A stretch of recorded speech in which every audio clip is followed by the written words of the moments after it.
गुरु के ज्ञान का टीका मेरे मस्तक पे लग जाए। गुरु के ज्ञान का टीका मेरे मस्तक पे लग जाए। मैं ना सोचूं ना कुछ समझूं, मैं ना सोचूं ना कुछ समझूं, गुरु ज़ेहन में बस जाए। गुरु ज़ेहन में बस जाए। अरहंत वीतराग परमात्मा आप्तज्ञानी सद्गुरुदेव आगम वाणी को भाव वंदना। ब्रह्मांड में मौजूद समस्त गुरु शक्तियों, दिव्य शक्तियों, षड्जीवनी कायों के प्रतिपल प्राप्त हो रहे सहयोग के लिए आभार आभार आभार। उपस्थित भव्य आत्माओं की भव्यता को प्रणाम। हमारा यह जीवन न जाने कितने कितने अनुभवों से हम लोग प्रतिदिन गुजरते हैं, और अधिकांश लोग ऐसा ही मानते हैं कि अभी जितना मिला है उससे मैं सेटिस्फाई नहीं हूँ, मैं जितना कर पाया हूँ उससे भी सेटिस्फाई नहीं हूँ, जितना मैं दे पाया हूँ उससे भी मैं सेटिस्फाई नहीं हूँ। मानते या नहीं मानते? मानते? जितना मिला उससे भी नहीं सेटिस्फैक्शन, जितना किया उससे भी नहीं, जितना जाना उससे भी नहीं, जितना दिया उससे भी नहीं, सेटिस्फैक्शन नहीं होता। और तब हर आदमी यही कहता है कि गुरु ने राह दिखाई, अभी चलना है बाकी, अभी सब कुछ बाकी बाकी है। नहीं है बाकी? हाँ, समझ आ गई, लेकिन जीवन में उतारना है बाकी। ऐसा होता है, हमें लगता है होता है, क्योंकि समझ तो हमें आ गई सारी चीज़ों की, लेकिन जीवन में कुछ उतरा तो नहीं है। लेकिन ऐसा होता नहीं है। समझ आ जाए वो उसी को कहते हैं जो उतर जाए। जो जीवन में उतरे नहीं तो वो समझ आई भी नहीं। और बोले गुरु ने राह दिखाई, चलना है बाकी। ऐसा नहीं होता। राह दिख गई तो चल भी गए, बिना चले राह दिखती नहीं। अगर नहीं चले होते तो राह दिखती कैसे? यहां बैठे हुए मुझे शांता क्रूज की सड़कें नहीं दिखाई दे रही, लेकिन जब मैं शांता क्रूज की सड़क पे चल रही होती हूं तो मुझे शांता क्रूज की सड़क दिखलाई पड़ती है। जिंदगी के अनुभव लेने से ही आते हैं, बिना अनुभव लिए अनुभव नहीं आते। और व्यक्ति को अगर लगता है कि मुझे ज्ञान नहीं हुआ, तो अपने अज्ञान का ज्ञान हुआ, यह भी तो ज्ञान ही होना है। और मुझे समझ नहीं आई, यह पता लग रहा है, तो इतनी समझ तो आई ना, तभी पता लग रहा है कि समझ नहीं आई। अगर इतनी भी समझ नहीं आई होती तो यह भी पता नहीं लगता कि हमें समझ नहीं आई। बहुत कॉन्ट्रडिक्शन है इस लाइफ में। हम जो बोलते हैं, हम उन शब्दों की थोड़ी व्याख्या करनी शुरू करें, हमें पता लगेगा हम सुबह से शाम तक क्या क्या बोलते हैं, और हमें कितनी चीजें आपस में एक दूसरे को क्रॉस कर रही है। खुद ही खुद के वचनों को काट रहे होते हैं।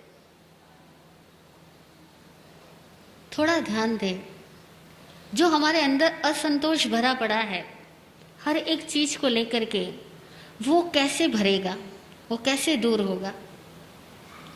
क्या कोई समय हमारे असंतोष को खत्म कर देगा।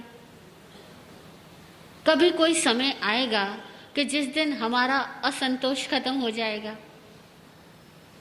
है ऐसा है,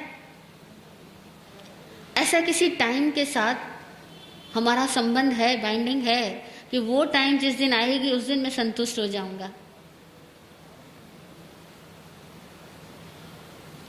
ना कोई उम्र का पड़ाव हमें संतोष देगा, कभी नहीं देगा।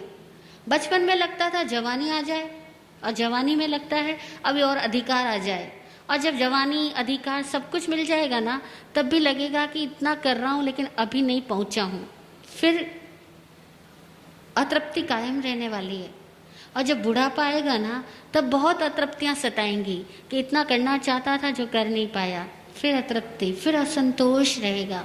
और जब मृत्यु की कगार पे खड़े होंगे ना, तब भी यही सोच रहे होंगे कि कितनी इच्छाएं थी जो अभी तक पूरी नहीं कर पाया, और अब मुझे छोड़ करके जाना ही पड़ रहा है।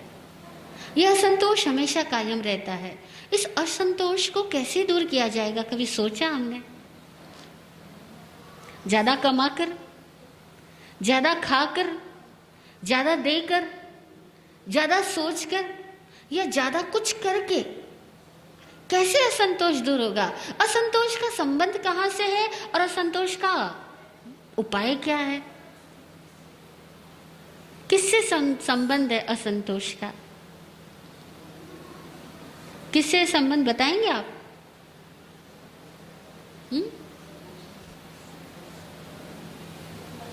असंतोष का संबंध किससे है?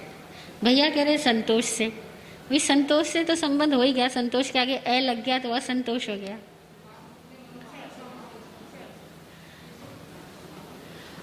असंतोष का संबंध है अस्वीकार भाव से। असंतोष का संबंध है अस्वीकार भाव से। जो जैसा है हम उसको कंप्लीटली एक्सेप्ट नहीं करते, हम हमेशा उसमें कमी देखते हैं, हमेशा। कमी देखने का मतलब ये है कि कंप्लीटली एक्सेप्टेंस नहीं है, और जहां कमी देखी वहां असंतोष है। और एक्सेप्टेंस नहीं है क्योंकि आदत ही नहीं है एक्सेप्ट करने की। आदत ही नहीं पड़ी है हमें, संस्कारों में नहीं है ये बात, संज्ञान में नहीं है ये बात कि जैसा मिला उसको एक्सेप्ट तो कर ले। लेकिन जैसे ही कोई चीज मिलती है, मिलने के साथ ही उसमें कमी दिखनी शुरू हो जाती है। नहीं मिली तब तक नहीं मिली इस बात का दुख था, और जब मिल जाती है तो सोचते हैं ये मिल तो गई लेकिन इसमें ये नहीं मिला, इसमें वो नहीं मिला, और ये कितने दिन तक टिकेगा ये नहीं भरोसा है। हर पॉइंट पे कमी दिखती है, इसीलिए असंतोष कायम रहता है। करने में, भोगने में, जानने में, देने में, पाने में, लेने में, मिलने में, बिछुड़ने में, हर स्थान पर हम स्वीकार ही नहीं करते। मिला उसके लिए भी धन्यवाद, नहीं मिला उसके लिए भी धन्यवाद, जैसा मिला उसके लिए भी धन्यवाद, जैसा नहीं मिला उसके लिए भी धन्यवाद। यहां कहना बहुत आसान है बहनों, लेकिन यहां से जाओगे ना, उसके बाद नहीं कह पाओगे। उसके बाद फिर यही कहोगे वो नहीं मिला, वैसा नहीं हुआ, वो समझदार नहीं हुआ, बेटे के लिए इतना किया, बेटे के साथ कुछ हुआ नहीं, बहुओं को इतना समझाती हूँ, बहू मानती नहीं है, बच्चे मेरी सुनते नहीं है। हर जगह असंतोष रहता है। जैसा है उसको एक्सेप्ट करो। एक्सेप्टेंस ये आ जाए ना तो कंप्लीटनेस भी आ जाएगी। एक्सेप्टेंस आए, थोड़ा दिया स्वीकार करो, दिया ना, लेकिन लोग देके भी कहेंगे दिया ही कहाँ, या कहेंगे सामने वाले ने इतना ले लिया, मैं तो देना ही नहीं चाहता था। दोनों अर्थों में आदमी कहीं ना कहीं अतृप्ति लाएगा, लेकिन जो आदमी देने के बाद भी धन्यवाद दे पाए, लेने वाले का, देने का संयोग मिला, इस बात का देने का मौका मुझे मिल पाया, देने की क्षमता मुझे मिल पाई, इस बात का धन्यवाद दे पाए और स्वीकार कर पाए कि चलो प्रकृति ने इस योग्य बनाया कि मुझसे कुछ निकल पाया, इस बात का भी आभार, इस बात को भी स्वीकार कर ले, अतृप्तियां खत्म हो जाएगी। कुछ लोगों में बहुत बेचैनियाँ होती है, बहुत असंतुष्टियाँ होती है, और कुछ लोग बहुत आराम से शांत हो पाते हैं, आराम से समझदारी से शांत हो पाते हैं। हम उन लोगों वाले बन जाएं जो बड़े आराम से संतुष्ट होते हैं। खाना जैसा मिला उसमें संतोष,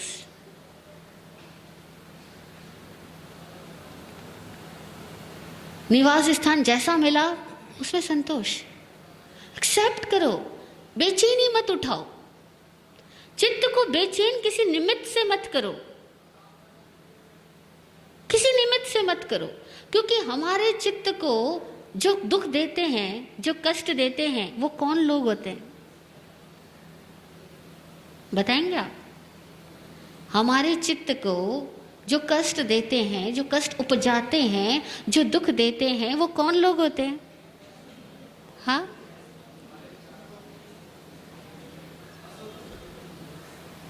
कोई और लोग होते हैं या हम खुद होते हैं?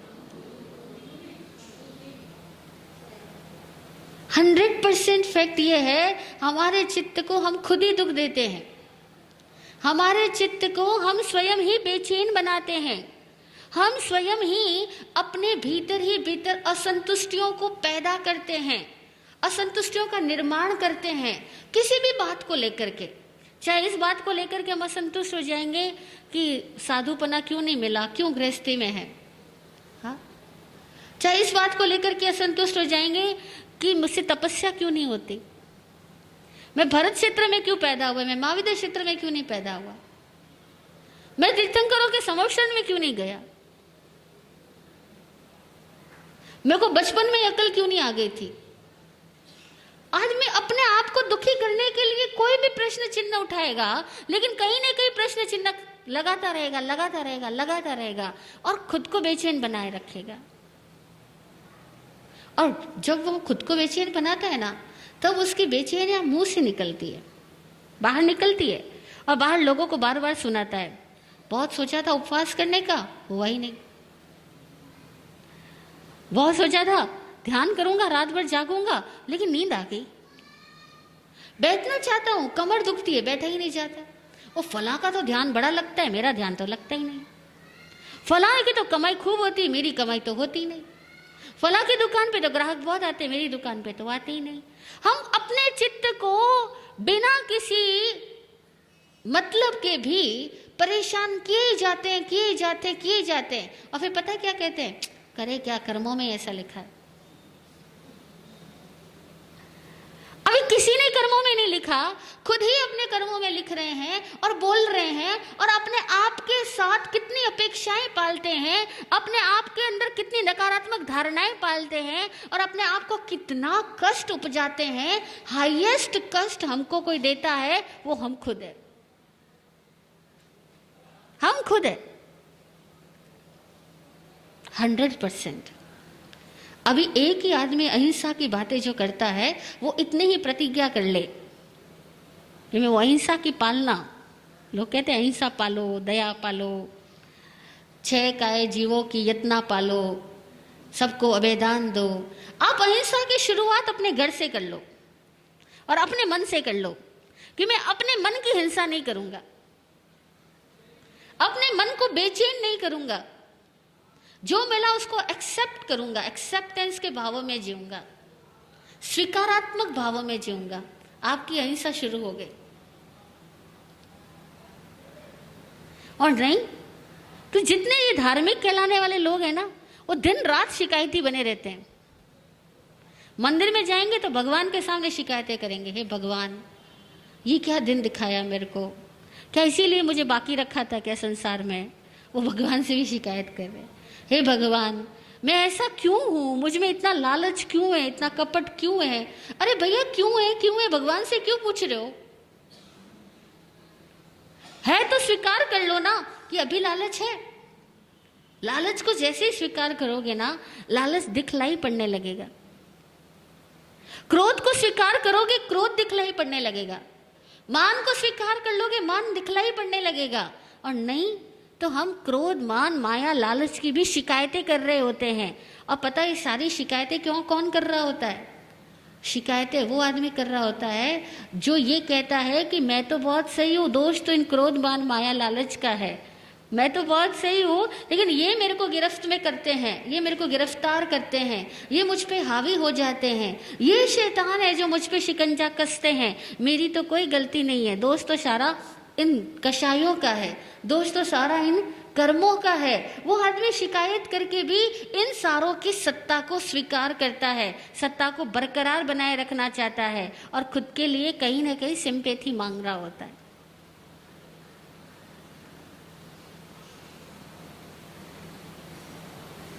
क्या जरूरत है तो देखो,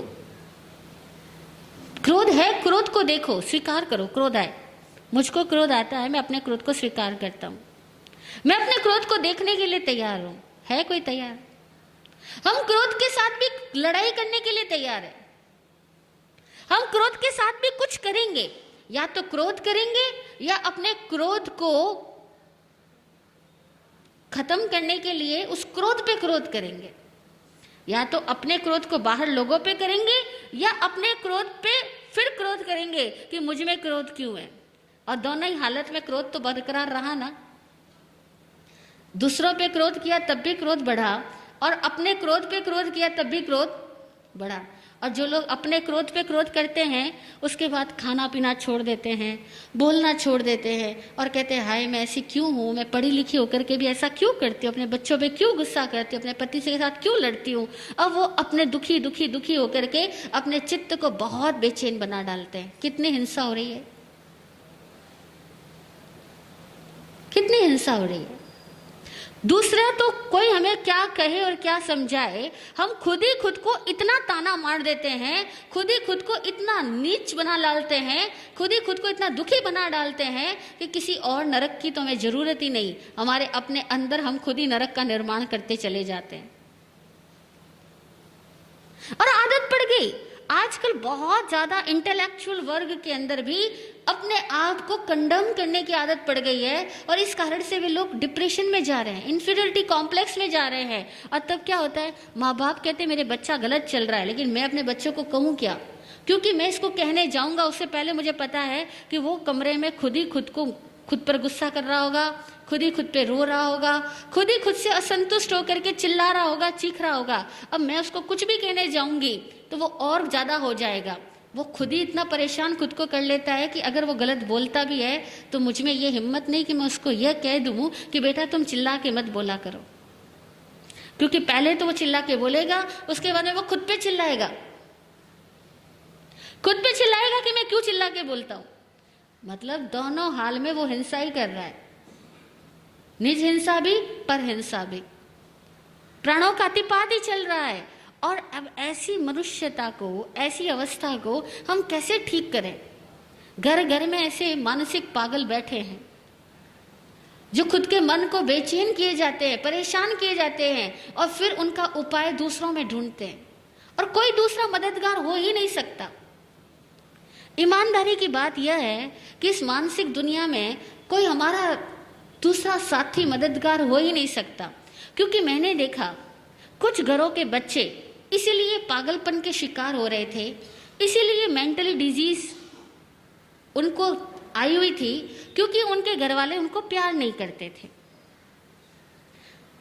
माँ ने प्यार नहीं दिया, पापा ने दुलार नहीं दिया, बैठ करके भाइयों ने बातें नहीं करी, वो बच्चा पागल सा हो गया। वो बच्चा चीखता है, चिल्लाता है, गुस्सा करता है और कारण बताता है कि मेरी मम्मी पापा ने मुझको प्यार नहीं किया। मैं समझती थी शायद परिवार वालों ने प्यार नहीं किया इसीलिए ये परेशान हुए, लेकिन फिर कुछ घरों में देखा कि मम्मी पापा बहुत प्यार करते हैं, सारी सुख सुविधा के साधन देते हैं, कभी किसी बात पे ना नुच इनकार करते ही नहीं है, तब भी वे बच्चे डिप्रेशन के मरीज है, तब भी वे बच्चे पागलपन के शिकार है, तब भी वे बच्चे खुद पे क्रोध करते हैं, खुद से परेशान है, खुद के ऊपर खुद को ही गाली देते हैं, दूसरों को भी देते हैं, खुद को भी देते हैं, दूसरों से भी असंतुष्ट है, खुद से भी असंतुष्ट है। कारण कहाँ? अगर एटमॉस्फेयर इसके लिए रिस्पॉन्सिबल हो तो समझ में आता कि एक बच्चे को माँ बाप का सुख नहीं मिला, लेकिन एक बच्चे को मिला, वह भी तो उतना ही परेशान हो रहा है। कारण सिंपल है, दूसरा कोई हमारे इन मन की समस्याओं का समाधान नहीं कर सकता और दूसरों से हो भी नहीं सकती। वो करना चाहे भी, हम ना करना चाहे तो कुछ नहीं हो सकता।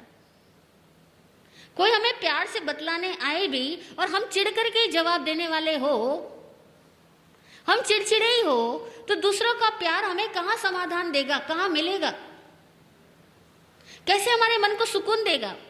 हमें लगता है कि दूसरों ने मुझे प्यार नहीं दिया इसलिए मुझे मन को सुकून नहीं मिला, लेकिन हकीकत यह है कि दूसरा प्यार देता या नहीं देता, क्या हमारा हृदय अपने आप को प्यार दे रहा था? क्या हमारा मन अपने आप को प्रेमपूर्ण बना पा रहा था? क्या हमारा मन अपने आप के साथ भी स्वीकार भाव में जी पा रहा था? बहुत बड़ी प्रॉब्लम है, हम अपने मन को स्वीकार नहीं कर पाते,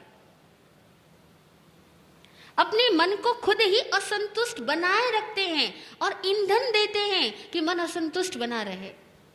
मन को बेचैनियां देते जाते हैं, हर दिन अपने मन को बेचैनी देने की एक आदत पड़ गई है। कैसे? एक बहन को मैंने देखा, 24-25 साल की, और लड़की अपने आप को इतना बेचैन रखती है। हमने पूछा क्यों बेचैन हो, पढ़ाई में मन क्यों नहीं लगता? बोला सब पढ़ना भी है, करियर भी बनाना है, सब कुछ मेरे सामने है, पर मुझे मेरे दोस्त की याद सताती है, इसीलिए मैं बेचैन रहती हूँ। हमने कहा ठीक बात है, हो सकता है आपको दोस्त की याद सताती है, आप इसलिए बेचैन रहते हो। 4 महीने बाद पता लगा वो जिस दोस्त की याद में बेचैन रहती है, आज वो उसी दोस्त के साथ रहती है, दोनों एक ही रूम में रूम पार्टनर बन के रह रहे हैं। हमने कहा अब तो बेचैनी खत्म? बोले नहीं महाराज साहब, अभी भी बेचैनी है, अभी भी मन असंतुष्ट है। मैंने बोला अब क्यों मन असंतुष्ट है? बोला ये दोस्त तो मिल गया, लेकिन अब मुझे अपने पापा की याद सताती है, क्योंकि मैं पापा से दूर आ चुकी हूँ। हमने कहा भैया कोई इलाज नहीं है, और जब तुम पापा के पास जाओगे फिर दोस्त की याद आएगी, और जब दोनों मिल जाएंगे तब तुम्हें कोई और चीज की याद सता रही होगी। कहोगे पैसा नहीं मिला, कहोगे जॉब में जितना मुझे मिलना चाहिए उतना मुझे नहीं मिला, अब मैं असंतुष्ट हूँ। मतलब बेचैन अपने आप को करने के लिए हम कोई भी बहाना ढूंढ लेते हैं, लेकिन खुद को बेचैन रखना जैसे कि एक जरूरत हो गई हमारी, नहीं, एक आवश्यक जीवन शैली हो गई है हमारी। और ये कारण है कि कितना भी आदमी बिजनेसमैन हो, आदमी जॉब में हो, आदमी घर में रह रहा हो, हर आदमी के पास बेचैनियां हैं, हर आदमी के पास में आकुलता व्याकुलता है, हर आदमी परेशान है। और परेशानी का कारण दूसरा नहीं है तो भी वो खुद है। दूसरा है तब तो बड़ा आसान हो जाता है कहना कि भैया पैसे की कमी है, किराया कैसे चुकाऊं, बच्चों को पढ़ाई कैसे कराऊं, आसान हो जाता है कारण ढूंढना। और जब ये सारे कारण खत्म हो जाए तब भी उसके चेहरे पे प्रफुल्लता नहीं मिलेगी, खिलावट नहीं मिलेगी, आनंद नहीं होगा, खुशियां नहीं होगी। मोर देन 90% लोग इसी लाइफ स्टाइल को लीड कर रहे हैं, इसी लाइफ स्टाइल को लीड कर रहे हैं। हमने अहिंसा की बातें हमेशा अदर ओरिएंटेड समझी कि दूसरों की हिंसा नहीं करना वही अहिंसा, किसी को चाकू तलवार बंदूक पिस्टल से नहीं मारना वही अहिंसा, किसी को छुरी से नहीं काटना वही अहिंसा, हमने वही समझी। लेकिन मैं आपको सच कहती हूँ वो अहिंसा बहुत स्थूल है। सबसे ज्यादा जरूरत जो अहिंसा की है वो है खुद को दुख देना बंद करो, खुद को कष्ट देना बंद करें, हम खुद के मन को बेचैन बनाना बंद करें। हम स्वीकार भाव में जिए, 88% आए तब भी खुश हो सके और 98% आए तब भी खुश हो सके, और दोनों ना आकर के 68 आए तब भी एक्सेप्ट कर सके, एक्सेप्टेंस आए। लेकिन आदत नहीं ना, क्योंकि जितना भी हम कमाते हैं हमें हमेशा कम ही लगता है, जितना भी हम पाते हैं हमें हमेशा कम ही लगता है, जितना भी हम भोगते हैं हमें हमेशा कम ही लगता है। और वो कम कम कम इतना लगता है कि हम भी अपने आप को भी कम फील करते हैं, औरों को भी कम फील करवाते हैं, और हमारे घर वाले भी हमें यही फील करवाते हैं, ये कोई बात थोड़ी हुई, इतना ही तो मिला। अब देखो एक साधु के प्रवचन में अगर 100 लोग आते हैं, साधु कहते बहुत कम लोग हैं, और लोग आने चाहिए। और जब 200 आने लग जाएंगे तो कहेगा अभी तो और कम लोग हैं, अभी बहुत आने चाहिए।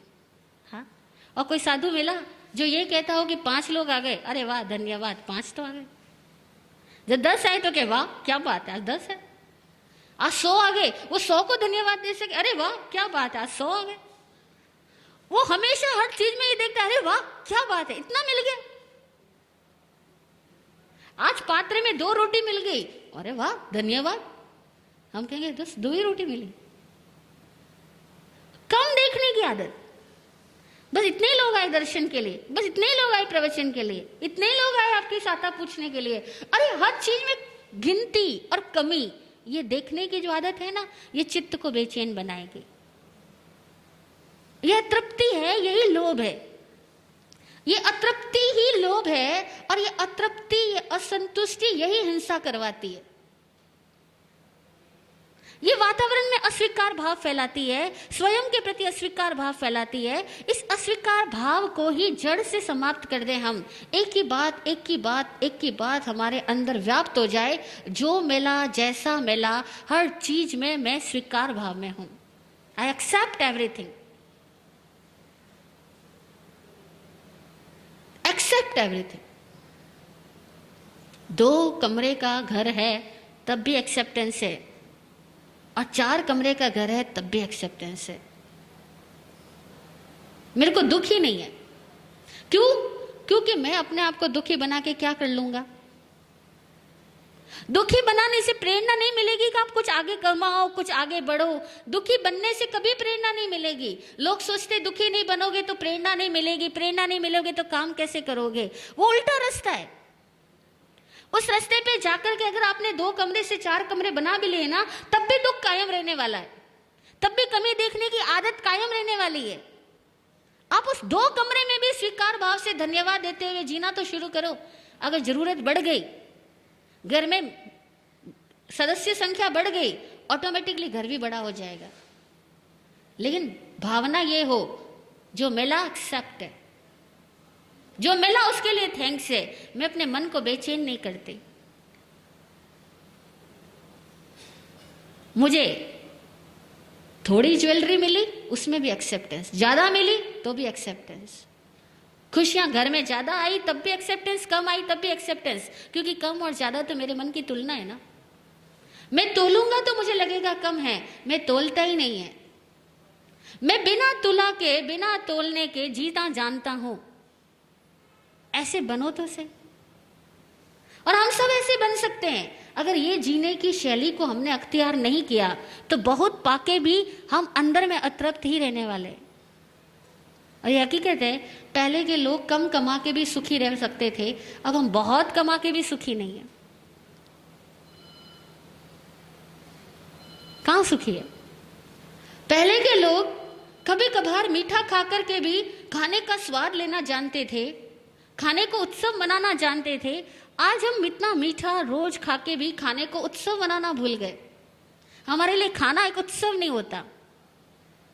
और कुछ घर मैंने देखे जहाँ खाना खाने लोग बैठते हैं, ऐसे बैठते मानो आज त्योहार है, आज उत्सव है इनके घर पे। कोई उत्सव हो या नहीं हो, हर दिन का खाना ही ऐसे होता है मानो उत्सव है। वो इतना खुले मन से, उन्मुक्त मन से भोजन करते हैं, प्रेम से भोजन करते हैं, एक्सेप्ट करते हैं। भोजन के क्षणों में एक दूसरे के साथ रिदमिक होते हैं। वो जीने की शैली ऐसी आ जाए कि गुस्सा भी एक आदमी में, और एक आदमी में गुस्सा और घर के बाकी के 4 आदमी उसको एक्सेप्ट कर ले, उस आदमी का गुस्से को जाने में समय नहीं लगेगा। अब करके देखो, एक आदमी में गुस्सा और बाकी के 4 आदमी उसको दिन भर कंडम करते जाएं, बहुत क्रोधी है, बहुत क्रोधी है, बहुत शैतान है, बहुत बोलता है, बहुत ऐसा, बहुत ऐसा। वो एक आदमी तो खराब होगा जो होगा ही, बाकी के 4 लोग भी खराब हो जाएंगे। हमारे घर में अगर किसी एक सदस्य को पैरालिसिस या कैंसर हो जाता है, हम क्या करते हैं? क्या उस कैंसर के रोगी के साथ लड़ाई करते? नहीं ना। क्या कहते? उसको एक्सेप्ट करते नहीं करते? हाँ, उपाय भी करते हैं, उपचार भी करते हैं, और उसको स्वीकार भी करते हैं। हो गया तो हो गया, अभी क्या कर सकते हो? स्वीकार करना ही पड़ेगा ना। अब उसके कैंसर के रोगी को रोज रोज कुछ न कुछ कहते जाओ तो क्या होगा? जैसे शारीरिक बीमारियों को भी हमें स्वीकार करना ही पड़ता है, चाहे मजबूरी में करना पड़ता है। आप अगर मानसिक बीमारियों को भी एक दूसरे को प्रेम से स्वीकार करना सीख जाओ, धीरे धीरे शारीरिक बीमारियां भी खत्म हो जाएगी और मानसिक भी खत्म हो जाएगी। एक्सेप्टेंस में धीरज चाहिए, समझदारी चाहिए और सकारात्मक विश्वास चाहिए। एक्सेप्टेंस उसके बिना नहीं हो सकता। सकारात्मक विश्वास चाहिए, मेरा बेटा है, काबिल है, इस बार कम भी परसेंट बनाए तब भी मुझे प्रॉब्लम नहीं है, क्योंकि मेरा बेटा काबिल है। भरोसा है वो काबिल बन जाएगा। धीरज है, इस बार इंटरव्यू पास नहीं हुए, कोई बात नहीं, नेक्स्ट टाइम। इस बार सीए का एग्जाम दिए और 5वीं बार फेल हो गए, लास्ट ग्रुप क्लियर ही नहीं हो रहा, कोई बात नहीं, फिर हो जाएगा, एक्सेप्ट कर लो। नहीं तो क्या होता है, जो फेल हुआ वो खुद को एक्सेप्ट नहीं कर रहा और उसके साथी लोग उसके फेलियर को एक्सेप्ट नहीं कर रहे, और वो लड़का क्या सोचता है, क्या सोचता है, मैं पापा के पैसे बर्बाद कर रहा हूँ, मैं ट्यूशन के लिए टाइम देता हूँ, सब टाइम भी बर्बाद हो रही है, मेरी ज़िंदगी के इतने साल बर्बाद हो रहे हैं, इससे तो अच्छा मैं जीने के काबिल ही नहीं हूँ, मैं हुई क्यों। वो एक सीए में पास नहीं होने के कारण से, उस गम से वो आदमी अपने आप को मरने तक की बात सोच लेता है, अपने घर वालों से कटना शुरू कर देता है, क्योंकि घर वाले भी उसको स्वीकार नहीं कर पाते। एक्सेप्टेंस सीखो, चाहे प्रॉफिट हो चाहे लॉस हो, चाहे इंसल्ट मिले या रेस्पेक्ट मिले, एक्सेप्टेंस आए, धीरज से आएगी। और ये धीरज, ये सकारात्मक विश्वास, सकारात्मक नजरिया हमें अपने अंदर सबको डेवलप करना होगा, तभी अहिंसा प्रकट होगी, तभी आकुलता व्याकुलता खत्म होगी। नहीं तो जिसको देखो हर कोई आदमी उबल रहा है, नहीं उबल रहा, हर कोई आदमी उबल रहा है, उसके अंदर थॉट्स उबल रहे हैं, फूटने को है, बस कुछ कर दिखाना, कुछ बनना, कुछ करवाना, कुछ दिखलाना, सब लोग उबल रहे हैं। और इस चक्कर में आदमी अपने आप को कितना बेचैन बनाए रख रहा है, बार बार खुद को इंजेक्शन देता है और बार बार खुद के अंदर उत्तेजना लाता है। उत्तेजक विचार क्यों, शांति रखो, विश्वास करो काम हो रहा है, बेटा पढ़ रहा है, विश्वास करो। लेकिन हम एक ही बात, कमरे में से आवाज नहीं आई, 1 घंटे से कमरा बंद है, वो पढ़ भी रहा है या नहीं पढ़ रहा है, फिर जोर से बोलेंगे जाग रहा है या सो रहा है। अरे भैया शांति से बोल लो, लेकिन वो शांति अंदर में हो तो बाहर आएगी ना। और फिर कहते बड़े अहिंसक है जी, हम तो हिंसा नहीं करते, जीवों की घात नहीं करते, हम तो जैनी हैं। कहाँ जैनी हुए, घर में बात करते वक्त तो इतनी उत्तेजना आ जाती है, और ना बोल रहे हो तब भी मन ही मन उत्तेजना फूट रही है, कहाँ अहिंसा हुई। अहिंसा जीवन शैली में तभी आएगी जब बेचैनियां खत्म होगी। अपने चित्त को कष्ट देने की आदत खत्म करो, चित्त को सुकून दो, अपने चित्त को शांति का दान करो। खुद से बोलो, अगर गुस्सा बहुत आता है, उतावलापन बहुत ज्यादा है, परेशान बहुत ज्यादा रहने की आदत है, तो खुद को 3 बार, दिन में 3 बार, 3 बार खुद को कहो शांति शांति शांति।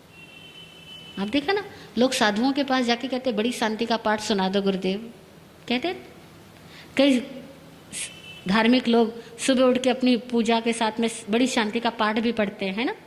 मैं आपको कह रही हूँ, बड़ी शांति आपको नहीं याद है ना, चिंता मत करो, एक शांति शब्द तो याद है। हाँ, खुद को बोलो शांति शांति शांति। फिर जब लगे ऑफिस जाने का टाइम आ गया और बहुत तेजी मच रही है, फिर बोलो शांति शांति शांति, आराम आराम से। और आप नहीं बोलोगे तो लोग बोलेंगे, और जब लोग आपको बोलेंगे ना शांति रख ले, तो और गुस्सा आएगा। कोई हमें कह दे ना रिलैक्स चिल, अरे आपको क्या पता मेरे को कितना काम पड़ा है और मुझे बड़े आराम से कह रहे हो रिलैक्स। कोई दूसरा क्यों कहे, खुद ही खुद को कह लो शांति रिलैक्स चिल, आराम से आराम से। अपनी गाड़ी को ब्रेक लगाओ, अपने मन को उत्तेजित करने से रोको। जैसे मन आपको कहे गलत हो रहा है, स्वीकार नहीं कर सकता, कमी है, ये ठीक नहीं मिला, आज ऐसा नहीं हुआ, आज वैसा नहीं हुआ, आज ऐसा होना चाहिए था, आज वैसा होना चाहिए था, मन इतनी अपेक्षाएं लाके खड़ा कर देगा। तब खुद के मन को बोलना शांति शांति। अपने माइंड को शांत करना सीखो, तो अहिंसा आती है, तो प्रेम आता है, तो स्वीकार भाव आता है, तो दृष्टि खुलती है। वरना तो दृष्टि तो खुले ही नहीं ना, देखने की फुर्सत ही नहीं है, करने की उतावल है। हर आदमी को देखने की फुर्सत नहीं, करने की उतावल है, सुनने की फुर्सत नहीं, बोलने की उतावल है। सुने बिना ही बोलना, देखे बिना ही चलना। अब एक्सीडेंट नहीं होगा तो क्या होगा? हर दिन एक्सीडेंट हो रहे हैं, रिश्तों में हो रहे हैं, बिजनेस में हो रहे हैं, हर जगह पर हो रहे हैं। इसलिए शांति रखो, चित्त को कष्ट देना बंद। एक प्रतिज्ञा हम कर लें, हम अपने मन को किसी हाल में दुखी नहीं करेंगे। मैं मानती हूं आसान नहीं है। एक फकीर हुआ, कहते उस फकीर के जब मृत्यु का समय आया तो उसके चारों ओर कुछ शिष्य उसको घेरे हुए बैठे थे। अब फकीर गुरु था, शिष्य उसके पास में बैठे थे। तो गुरु ने कहा, देखो भाई जाने का समय आ गया, मैं जा रहा हूं, किसी को कुछ पूछना है तो पूछ लो। अब शिष्य ने जीवन भर गुरु के पास में बैठ करके सैकड़ों सवाल किए हैं, सैकड़ों सवालों के जवाब लिए हैं। यूं देखो तो पूछने को कुछ बचा नहीं था। पर एक शिष्य बोला, गुरुदेव एक सवाल पूछना है, एक सवाल का जवाब दे दो। मैं बहुत सालों से उस सवाल को आपसे पूछना चाह रहा था, पर चूंकि आज आपने कह दिया कि ये मेरा आखिरी दिन है, अब मैं जाने ही वाला हूं, तो मेरे सवाल का जवाब दे दो, फिर जाइएगा। गुरु ने कहा, बोल, तेरा आखिरी सवाल भी बाकी क्यों रहे, वो भी तू पूछ ले। बोला, बस एक ही सवाल है कि मैं इतने सालों से आपको देख रहा हूं, मैंने कभी आपको गुस्सा करते हुए नहीं देखा। मैंने कभी आपको ना गुस्सा करते हुए देखा, ना उदास होते हुए देखा। उसका क्या कारण है? जबकि हम कितने ही पढ़ लिए, शास्त्र पढ़ लिए, ग्रंथ पढ़ लिए, लेकिन हमारे अंदर गुस्सा भी आता है और उदासी भी आती है। आप में से किसी को आती है उदासी? आती है? जिसको नहीं आती वो हाथ खड़ा कर लो। कभी कोई उदासी नहीं आती है? दो। और कभी कोई गुस्सा नहीं आता है? ऐसा भी है? कोई है? कोई गुस्सा नहीं आता, कोई उदासी नहीं आती। शिष्य ने गुरु से पूछा कि गुरुदेव बस इसे एक चीज का जवाब दे दो, इतने सालों से मैं आपको देख रहा हूं, आपको कभी ना गुस्सा आया ना उदासी आई, उसका क्या राज, क्या है, सीक्रेट क्या है? गुरु ने कहा हंसते हुए कि यही वो सवाल है जो मैंने अपने गुरु से पूछा था जब मेरा गुरु इस देह को छोड़ के जा रहा था। जो मेरा गुरु का आखिरी दिन था, यही सवाल मैंने अपने गुरु से किया था जो आज तुम मुझे कर रहे हो। और अक्सर ऐसा होता है, हम अपने गुरुओं से जो सवाल करते हैं, वापस वही सवाल हमारे शिष्य हमसे करते हैं। क्योंकि इस दुनिया में जो देते हो वही लौट करके, विचित्र है। और जब हम अपने पापा मम्मी पे शंका करते हैं, उन पे गुस्सा निकालते हैं, अपने सास ससुर की बुराइयां देखते हैं, वापस एक पीढ़ी आती है, एक समय आता है कि हमारी आने वाली पीढ़ी, हमारे में भी वही कमियां, वही शिकायतें, वही क्वेश्चंस उनके भी वापस पैदा हो जाते हैं। क्योंकि जो देते हो वही लौट करके आता है। तो वो फकीर बोला, मैंने भी अपने गुरु से यही सवाल किया था कि मैंने जिंदगी में आपको कभी उदास नहीं देखा, कभी गुस्से में नहीं देखा, कारण क्या है? तो मेरे गुरु ने जो सीक्रेट बताया था, मैं वही सीक्रेट तुम्हें बताने जा रहा हूं। ठीक है, बताइए, सुनना है ना? वो फकीर बोला कि मैंने अपने गुरु से जब पूछा तो गुरु ने मुझे बताया कि मैं हर रोज सुबह उठ करके अपने आप से एक सवाल करता हूँ। मैं हर रोज सुबह उठ करके अपने आप से एक सवाल करता हूँ कि बोल मेरे प्यारे मन, आज तुझे खुश रहना या दुखी रहना? बोल मेरे प्यारे मन, आज तुझे खुश रहना या दुखी रहना? और फिर मेरा मन जो जवाब देता है, मैं अपने मन के साथ में वो प्रतिज्ञा कर लेता हूँ। जैसे मेरे मन ने कहा कि आज मुझे खुश रहना, तो मैं प्रतिज्ञा कर लेता हूँ कि दिन भर में जो कुछ भी होगा मैं तो आज खुश ही रहूँगा। अगर गम, उदासी, दुख मेरे दरवाजे पे आके द्वार खटखटाते भी हैं, तो मैं उनको कह देता हूँ कि भैया आज तो नहीं, आज तो मैंने प्रतिज्ञा कर रखी है अपने मन के साथ खुशियों की, कल तुमसे बात करेंगे, कल तुमसे मुलाकात करेंगे। आज मैं इस गम को गले नहीं लगा सकता, इस गम को मैं कल पे पोस्टपोन कर देता हूँ। और जब अगला दिन आता है, मैं अगले दिन फिर सुबह उठते ही अपने मन से पूछता हूँ कि बोल मेरे प्यारे मन, आज तुझे सुखी रहना या दुखी रहना, खुश रहना या उदास रहना। और मेरा मन फिर से हर बार खुशियों को ही चुनता है। और जब वो खुशियों को ही चुनता है तो हर बार उदासियाँ पोस्टपोन होती चली जाती है। इसीलिए जिंदगी भर ना मैं कभी उदास हुआ, ना मैं कभी क्रोधी हुआ। फकीर ने सीक्रेट बता दिया। क्या बोलोगे? थोड़ा सा ज्ञान मिला है, अभी चलना है बाकी, ये बोलोगे? नहीं, आज से प्रतिज्ञा करके जा रहे हो ना कि जब सुबह उठोगे खुद से पूछोगे, बोल मेरे प्यारे मन, आज तुझे खुश रहना या उदास रहना? पूछोगे? कितने लोग पूछेंगे? वो हाथ खड़ा कर ले।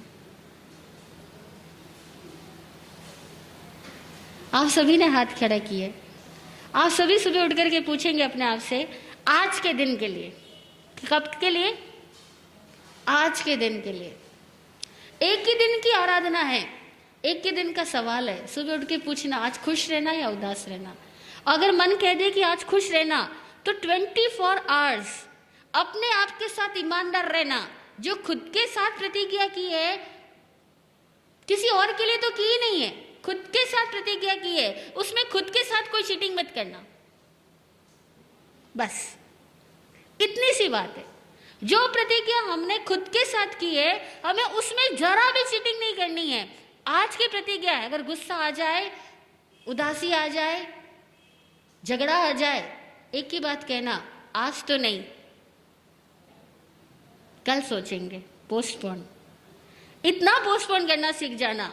बाकी काम को पोस्टपोन करने को नहीं बोल रही, गुस्से को, उदासी को, झगड़े को, बस इसको पोस्टपोन कर देना। बोलना आज तो मैंने खुश रहने की प्रतिज्ञा की है, कल बात करेंगे। ऐसा करते चलो, हो सकता है आने वाले टाइम में आपके शिष्य भी आपसे पूछे, आपके सगे संबंधी भी आपसे पूछे कि आपके इस खुश मिजाजी का राज क्या है। राज अभी तो अपने पास ही रखना, जब कोई शिष्य पूछे तो बता देना। जय हो, जय हो।